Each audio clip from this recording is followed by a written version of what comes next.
तो घर्षण बल के कारण क्या होता है, मैंने बताया आपको कि हम चलते हैं, हमारे जो वाहन हैं वो चलते हैं जमीन पे, सड़कों पे, रुकते हैं घर्षण बल के कारण, हम लिखते हैं ब्लैक बोर्ड पे घर्षण बल के कारण, और बहुत सारी चीजें होती हैं जिसमें कि घर्षण बल जो है काम होता है, काम आता है। लेकिन इसके विपरीत जो है घर्षण बल क्या करता है, वो हमारे लिए थोड़ा सा हानिकारक होता है। घर्षण से क्या होता है, चीजें क्या होती हैं, घिस जाती हैं। जैसे आप चलते रहते हैं तो आपकी चप्पलें, आपकी जूतों के जो होती है सोयल, जो नीचे वाला जो एरिया होता है, जो होता है, वो क्या होता है, वो घिस जाता है धीरे धीरे, आपकी चप्पलें नीचे से खराब हो जाती हैं। वो होता है घर्षण बल के कारण। अब जैसा कि वाहनों के टायर जो होते हैं वो भी सड़कों पे चलते चलते घिस जाते हैं, वो किसके कारण होता है, वो भी घर्षण बल के कारण होता है।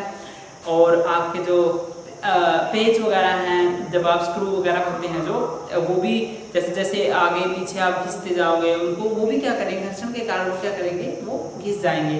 तो ये चीज़ें हैं जो नुकसानदायक होती हैं। और उसके अलावा जब घर्षण होता है तो क्या होता है, चीज़ें क्या होती हैं, गर्म होती हैं। जैसे अगर आप हथेली को ऐसे करोगे थोड़ी देर के लिए, घर्षण कर रहे हो, आप दोनों को घिस रहे हो, घिसने का मतलब क्या है, इन दोनों के बीच में घर्षण हो रहा है, थोड़ी देर में क्या होगा, आपकी जो है हथेलियाँ गर्म हो जाएंगी। अब ये हुआ क्योंकि घर्षण जब होता है तो क्या होता है, ऊष्मा निकलती है, और उसके कारण क्या होता है, चीज़ों का नुकसान होने का खतरा रहता है। जैसे कि जार है, जब आप जूस वगैरह बनाते हैं तो जब वो जार में घिसती जाती हैं चीज़ें, जार चलता रहता है, धीरे धीरे क्या होता है, वो गर्म हो जाता है। तो इसका कारण होता है घर्षण बल। अब उसके अलावा बैरक वगैरह होते हैं आपके व्हीकल्स के या फिर आपकी किसी मशीनों के, वो भी घर्षण के कारण घिस जाते हैं। और मतलब ये जो चीज़ें हैं मैंने आपको बताई, ये हानिकारक हैं घर्षण बल हमारे लिए, लेकिन फिर भी वो ज़रूरी भी है, क्योंकि अगर घर्षण बल ही नहीं होगा तो हम चलेंगे कैसे, हम रुकेंगे कैसे, हम खाएंगे, मतलब बहुत सारी चीज़ें होती हैं जो घर्षण बल के बिना हमारे लिए इम्पॉसिबल ही नहीं है, अनिवार्य है घर्षण बल हमारे लिए। तो अब उसके बाद हम बात करते हैं घर्षण को बढ़ाने और घटाने या कम करने कैसे किया जाता है।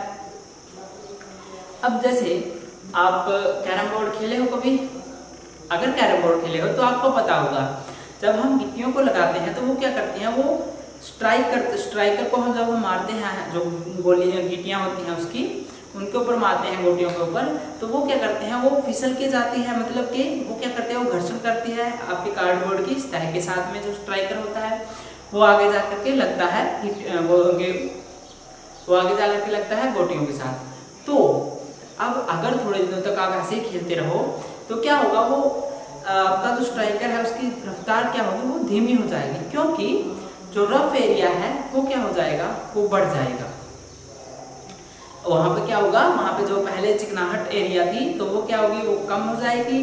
तो अब ये चीज़ ध्यान रखिए कि जो रफ सरफेस होती हैं, जो खुदरी सरफेस होती हैं, जैसे कि आपके फर्श हो गए, जो आपके सड़कें हो गई, या फिर आपकी कोई ऐसी चीज़ है जहाँ पर थोड़े से हल्के हल्के गड्ढे हैं, जो साफ नहीं है, बिल्कुल चिकनी नहीं है, उस पर क्या होगा, घर्षण क्या होगा, कम होगा।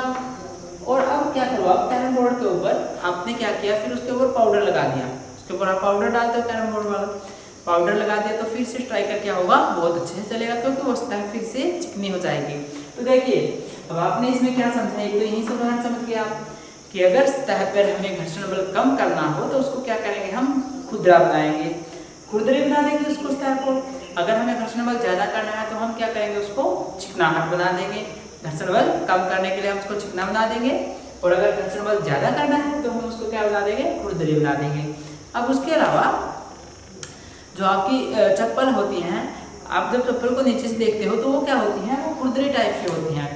कभी भी आपने फ्लैट चप्पल नहीं देखी होगी जो सीधी बिल्कुल साफ हो नीचे से, वो भी इसीलिए होता है, उनको खुरदरा किया जाता है ताकि उनकी पकड़ अच्छी हो सके। जब कभी आप फर्श वगैरह पे चलते हो तो आप हमेशा ये देखते हो कि आपकी चप्पल है, उनकी सोल जो है, नीचे वाला पार्ट जो है वो क्या हो, वो ज़्यादा घिसा हुआ ना हो, ताकि आपको प्रॉब्लम हो चलने में, वो ज़्यादा से ज़्यादा आपका क्या हो, खुरदरा हो। अब ये चीज़ें हो गई आपकी ज़्यादा करने की। इसके अलावा जैसे कभी आपको कहीं पर आपके जो पंखे वगैरह होते हैं उनके अंदर कई बार वो नहीं चलते, तो वो घर्षण बल क्या होता है, ज़्यादा हो जाता है उनके अंदर। तो आप क्या करते हो, उसके अंदर ऐसे चिकनाहट वाले पदार्थ डालते हो, ताकि ग्रीस वगैरह, तेल वगैरह डालते हो, ताकि वो अच्छे से चलने लग जाए।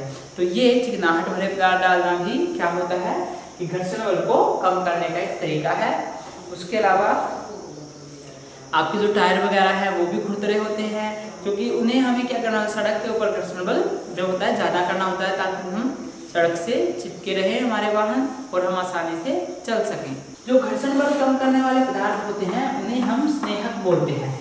जो मैंने आपको तेल वगैरह होते हैं जो घर्षण बल को कम करते हैं, उन पदार्थों को बोला जाता है स्नेहक। अब इसके अलावा आपका जो है कि घर्षण बल को एक और तरीका है कि पहिए जो होते हैं ना, पहिए क्या करते हैं, घर्षण बल को कम कर देते हैं। जैसे अगर मैं आपको कहूँ कि एक मेज के ऊपर आपको बुक इधर से उधर करनी है, मतलब एक सिरे से दूसरे सिरे देनी है, और उसके ऊपर उसको फिसला कर दो, के फर्श के ऊपर फिसला कर दो, या आपका टेबल है जो उसके ऊपर फिसला करके आगे की तरफ पुश करके उसको मेरी तरफ फेंको। लेकिन अब आप उसको फेंकोगे मेरी तरफ तो वो आपको जोर लगाना पड़ेगा। अब आप क्या करो, आप पेंसिल लो, पेंसिल को नीचे की तरफ लगाओ उसके, और उसको एक पहिए टाइप का बनाओ, और फिर अगर उस पेंसिल के साथ में आप उसको एक रोलर टाइप का वो बन जाएगी, उसको फिर आप फिसलाने की कोशिश करोगे तो आपको ज़्यादा जोर नहीं लगाना पड़ेगा। तो ये पहिए वगैरह भी क्या हुआ, एक घर्षण बल को जो है कम करने का एक तरीका हुआ।